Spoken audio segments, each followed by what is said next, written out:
আসসালামু আলাইকুম viewers, welcome back to my channel. আজ শুরু করছি আমার দ্বিতীয় ব্লগে। আজকে রয়েছে রান্না। আজ বাসায় তৈরি করছি মুরগির কষা আর ডাল ভুনা। একটি হাঁড়িতে আমি পেঁয়াজ দিয়ে দিয়েছি গোটাখানিক, তারপরে আমি এর মধ্যে তেল দিয়ে এটাকে একটু ভেজে নিচ্ছি। ভাজা হয়ে গেলে এর মধ্যে আমি আদা বাটা দিয়ে দিচ্ছি। এবার একটু পানি দিয়ে এটাকে একটু ভালো মতো কষিয়ে নেব। এরপর আমি এখানে দিয়ে দিচ্ছি 1 চামচ হলুদের গুঁড়া, দিয়ে এটাকে একটু নেড়ে নেব। এরপর দিয়ে দিচ্ছি 2 চামচ মরিচের গুঁড়া, দিয়ে এটাকে আরেকটু নেড়ে নিচ্ছি। এরপর স্বাদ মতো লবণ দিয়ে দিচ্ছি। আর এদিকে আমি ডালটাকে পুরো রেডি করে নিয়েছি। রেডি করে একবারে চুলায় দিয়ে দিয়েছি।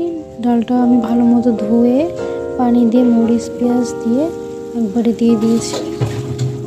কষানো হয়ে গেলে আমার এই ঝোলটা একটু যখন ফুটে উঠছে, তখন আমি এর মধ্যে মাংসের পিসগুলো এক এক করে দিয়ে দিচ্ছি।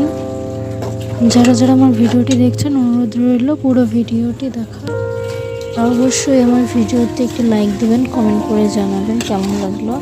আর অবশ্যই পেজটা সাবস্ক্রাইব করে রাখবেন। ডালটা একটু নেড়ে দিচ্ছি, সাথে মাংসটা একটু নেড়ে দিচ্ছি।